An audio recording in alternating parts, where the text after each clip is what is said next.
Let's Talk, Clube Design Litoral Paulista.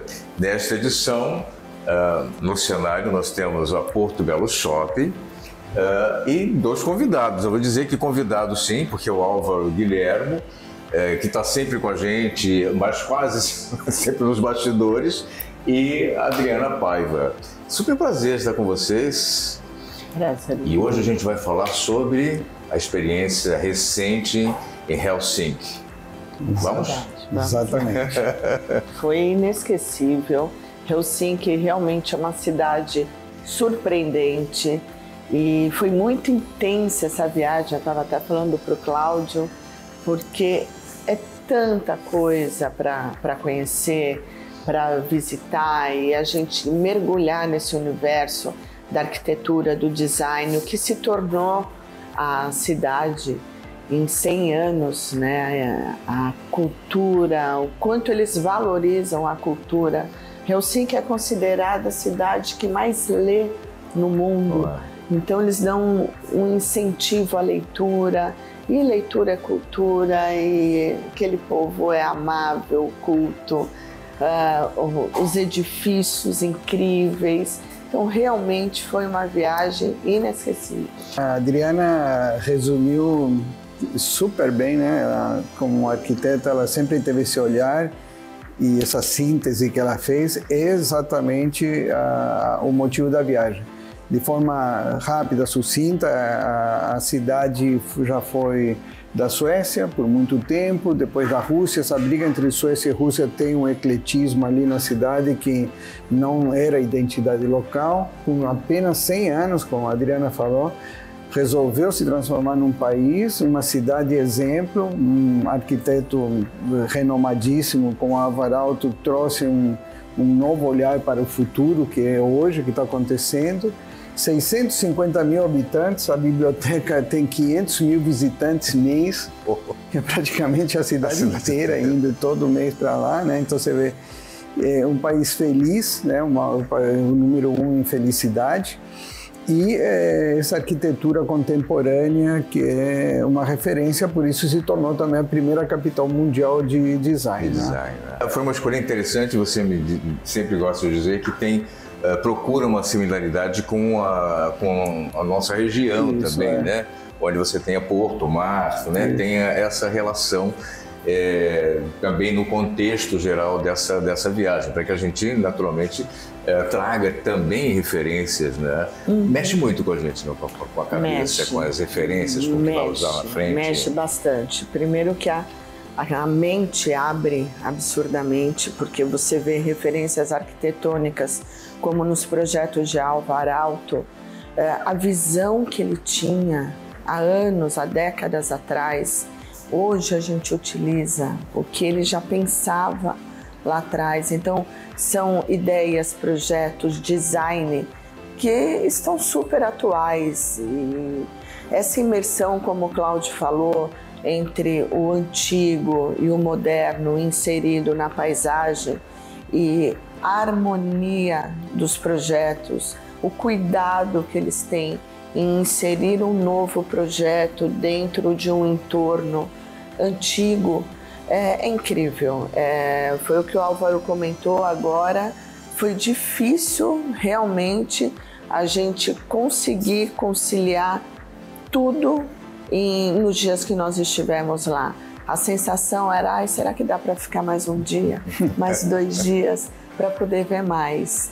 E eu estava comentando com o Cláudio, com o Álvaro, agora antes de começar a entrevista, o quão intensa foi essa viagem, porque é uma viagem longa, o destino é distante, o fuso horário de 6 horas impacta bastante, e uma curiosidade: anoitece por completo 11 e pouco da noite, e 3h10 da manhã já começa o sol raiar. Então, são 4 horas apenas de noite. E até isso influencia, né, no nosso corpo, na nossa mente. É tudo muito diferente e vale a pena. A distância, o fuso horário, essa diferença climática para a gente de termos apenas 4 horas por noite. E Helsinki foi incrível, vai deixar muitas saudades e aquela sensação de querer voltar para ver mais. Mas eu queria chamar a atenção para algumas edificações que para a gente chamou também a atenção, como por exemplo a própria Biblioteca Central, não é? Sim. É uma edificação incrível e ali parece que essa combinação de madeira com... Na minha visão, primeiro quando você chega, a arquitetura te impacta, porque é um vão livre absurdo, ondas, sinuosidades na fachada, e foi muito bacana porque nós fomos visitar a biblioteca de dia com um pouco nublado. E no mesmo dia nós pegamos uns patinetes, exploramos a cidade e fomos até a biblioteca no pôr do sol, que foi uma das imagens mais incríveis da minha vida. Ver o sol se pondo, isso já devia ser 8, 9 horas da noite, e aquele dourado na fachada e fazendo sombras. Realmente aí você olha e você fica ali viajando naquela arquitetura, naquele design, como é que a mente humana conseguiu criar aquilo tudo e ser funcional. O lugar por dentro é incrível, extremamente agradável. Projeto espetacular. Projeto do Ala Arquitetura, hoje um dos maiores escritórios do mundo. Calculado essa incidência solar, como o Álvaro Alto também no estúdio dele, porque é tão raro o sol, né? A gente pegou sol o dia inteiro, porque marcamos essa ida exatamente, que é o único momento que a gente pode visitar. Os outros meses são tudo noite. Então, essa biblioteca ela foi realmente pensada para isso. Parece um grande navio levando, né, a ideia de um navio levar as ideias, levar o conhecimento. Eu digo que é mais uma midioteca, porque você tem tudo que não é apenas livros, não é o Bíblia apenas, né? Tem música, tem instrumentos musicais, tem até costura, moda, tudo. Tudo que você imaginar, que você pode criar um acervo, catalogar, está lá. E eu gostei muito, duas coisas, até uma foi a Adriana que me chamou a atenção lá. Uma é a escada. O projeto da escada é muito interessante porque ela é uma escada dupla, que dá a ideia que você pode optar pela esquerda ou pela direita. Hoje isso no mundo é uma discussão, no Brasil também, né? Enorme, né? De que lado você está. Mas o único jeito de você subir é chegar no conhecimento, que é quando você chega na biblioteca, de fato, lá em cima onde estão os livros. Isso é maravilhoso, uma escada incrível. E a outra é todo o trabalho de madeira com metal que foi feito, de detalhes, de encaixe, que deixam clara a estrutura, foi pensada como um projeto. E ela se opõe ao parlamento. Isso está tudo numa praça que seria como se fosse o nosso... a praça do Congresso Nacional. Então você tem o Congresso, que está de um lado, e depois você tem a Justiça e o Palácio Planalto, né, aqui no Brasil. Lá eles fizeram questão, em frente ao Parlamento, ter a biblioteca, o Centro de Música e o Centro de Artes, que nós também visitamos. Ou seja, o que o povo quer, o cívico quer, é a arte e cultura, não é política. Isso é muito bom. Mexe, inclusive, no ideário, né, da própria população, né? Sim, sim. É a arquitetura influenciando. A gente tem brincado, na verdade, muito seriamente, a capacidade que tem, né, o projeto arquitetônico urbanístico de mexer com a maneira como as pessoas vivem. Álvaro Alto. Outro lugar, né? A casa do Álvaro... Eu fiquei impressionada com a arquitetura simples e esplêndida ao mesmo tempo da casa do Álvaro Alto. Repetindo o que eu falei, é incrível a visão que ele tinha de arquitetura, de simplicidade, de funcionalidade. Quando eu falo simplicidade, eu não estou dizendo que era uma casa simples, convencional.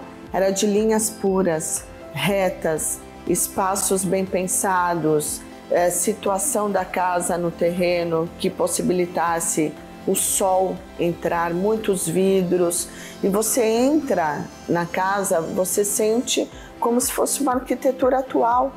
É incrível a forma dele de pensar, porque a casa dele estava anexada no mesmo espaço do escritório, onde ele desenvolvia os projetos com a equipe dele, mas tudo integrado de uma forma natural, sem muitos elementos divisórios e, ao mesmo tempo, privacidade para o escritório dele.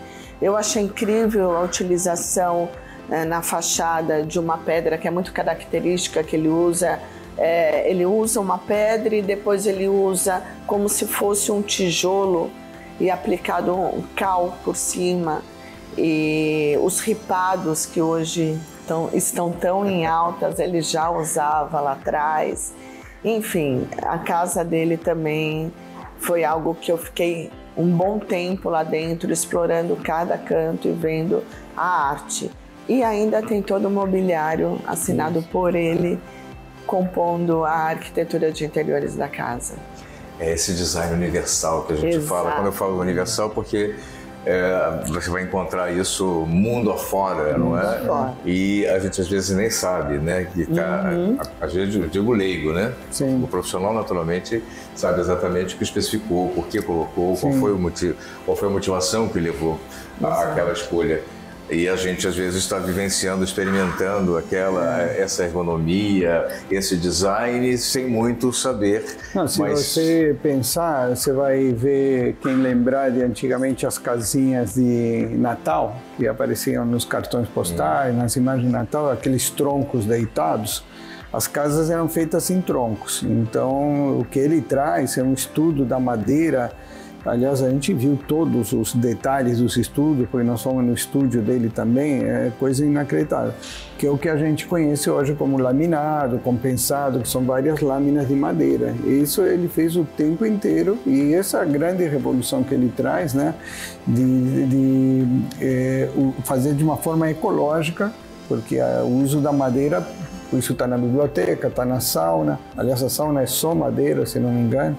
E é uma referência que passou da Finlândia, passou de Helsinki.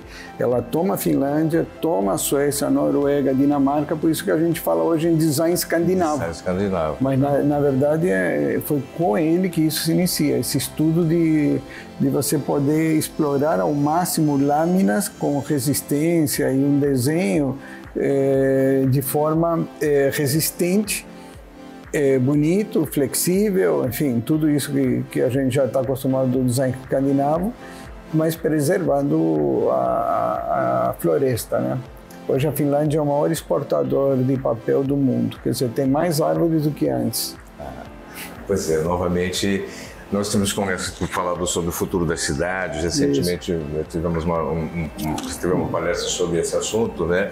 E a gente começa a pensar que cidades como essa já estão nessa vibe há muito tempo, não é? E a gente fala de sustentabilidade, parece uma coisa tão moderna, tão atual, e na verdade não é.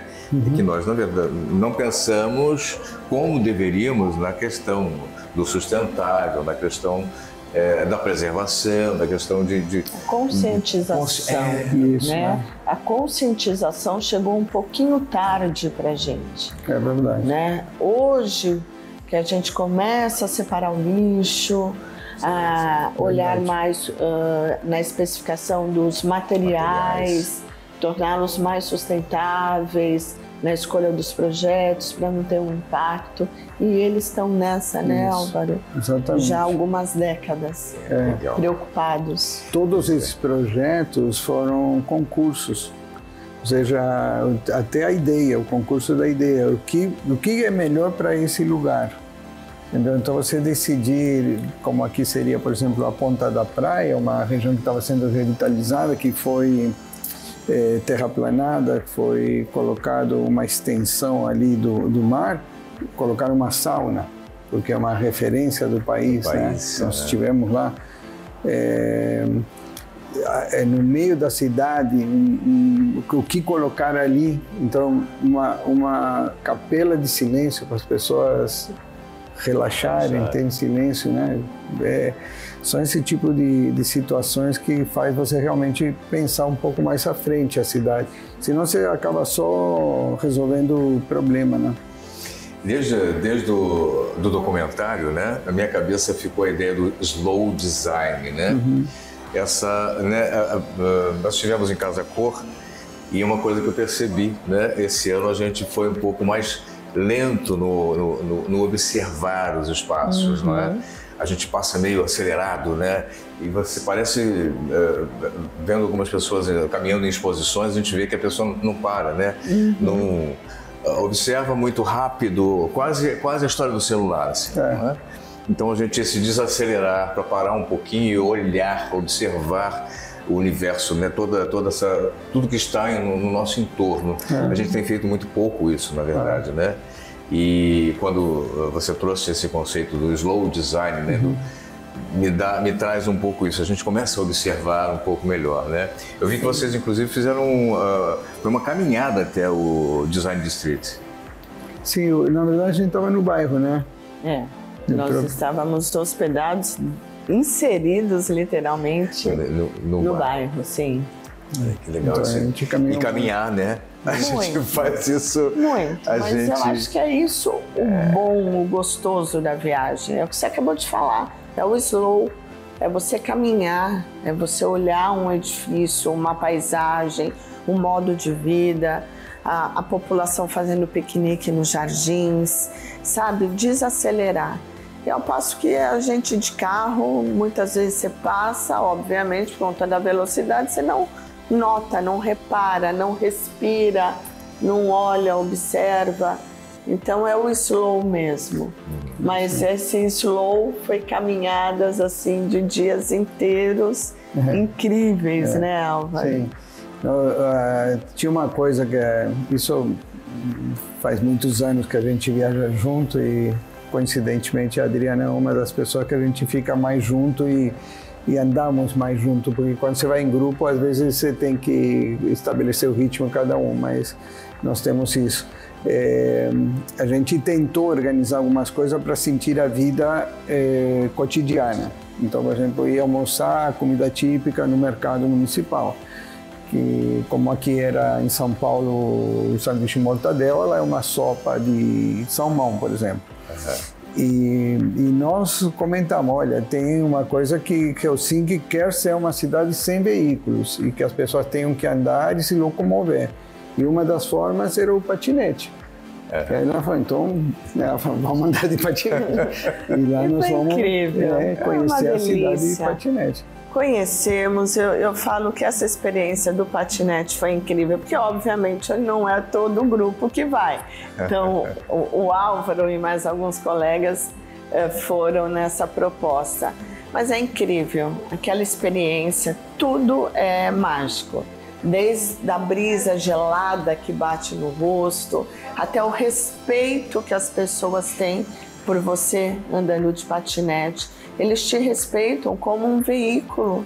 Então, a tua prioridade, os carros param, os pedestres param. Então, você sente segurança, né? A questão da cultura, mais uma vez aí sendo pontuada, é o respeito pelo próximo. É verdade. Né? E o patinete, ele trouxe essa experiência pra gente e, ao mesmo tempo, desacelerar e sentir a cidade literalmente.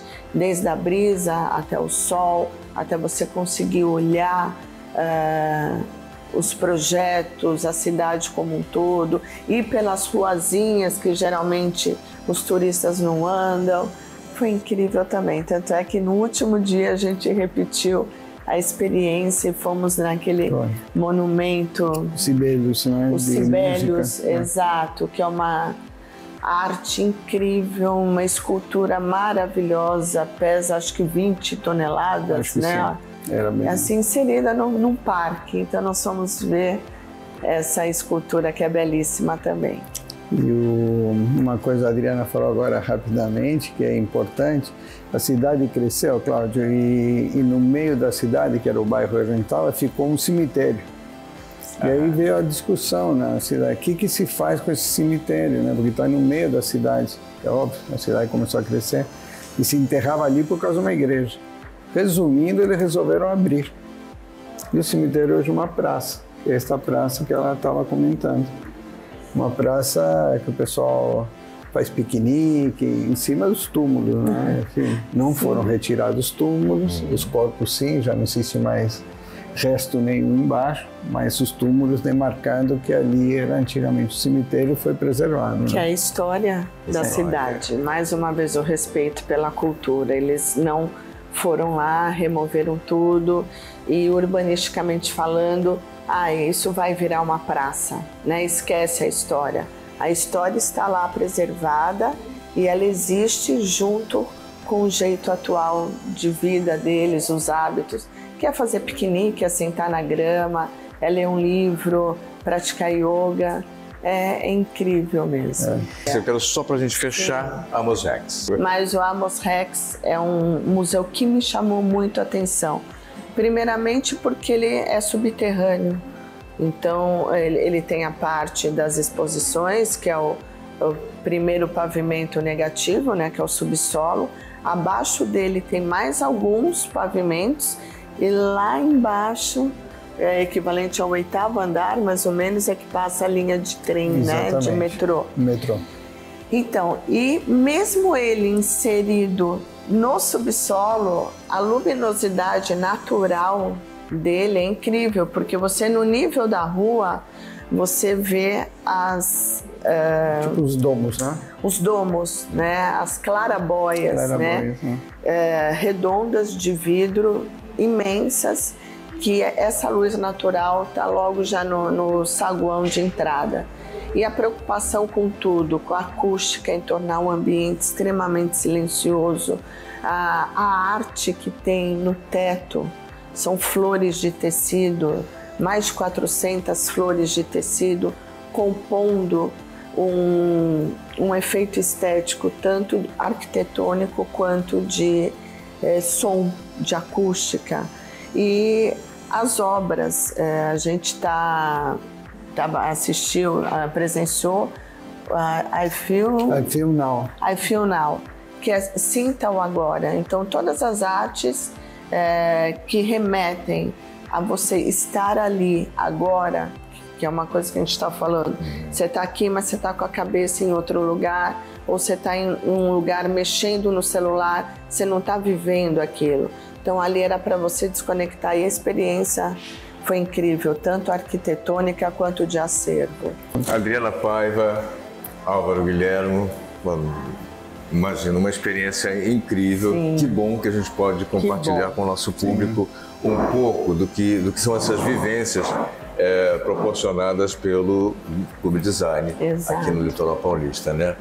Tudo isso para que a gente desenvolva, aprenda mais, para que a gente amplie horizontes. Quem me disser que isso não vai influenciar nos projetos lá na frente, mentira. Influencia sem dúvida, a maneira como a gente encara, como a gente entende, e como isso de alguma forma vai aparecer lá, né, no projeto, nas maneiras como a gente interpreta também esse mundo tão bacana. Sim. Né? Não só no projeto, como muda a sua vida, a sua cabeça, e eu, através da arquitetura, eu vou conseguir passar isso tudo e, com certeza, modificar a vida das pessoas, que foi um dos pontos que se abordou logo no início da entrevista. A arquitetura, ela tem esse poder. O projeto arquitetônico pensado, correto, inteligente, feito de forma segura, complexa, ele transforma a vida das pessoas, tanto dentro do seu lar quanto na forma, no ambiente de trabalho. É isso que eu falo da arquitetura. Eu não poderia ter escolhido profissão melhor, porque eu vejo a transformação que eu causo na vida das pessoas, os lares que elas moravam e os futuros lares que elas irão ocupar. Então é uma sensação absurda de evolução, de bem-estar. E é isso que Helsinki trouxe para a gente também. Essa mudança agregar muito mais informação para que a gente continue fazendo o melhor dentro da nossa profissão. Maravilha. Next Talk, Clube Design Litoral Paulista, nessa edição direto da Porto Belo Shop, recebendo a nossa querida Adriana Paiva e o nosso querido Álvaro Guilhermo. Obrigado a vocês. Obrigado por compartilhar com o nosso público. Muito obrigada. Obrigado. Esse universo tão incrível. Sim. Obrigado.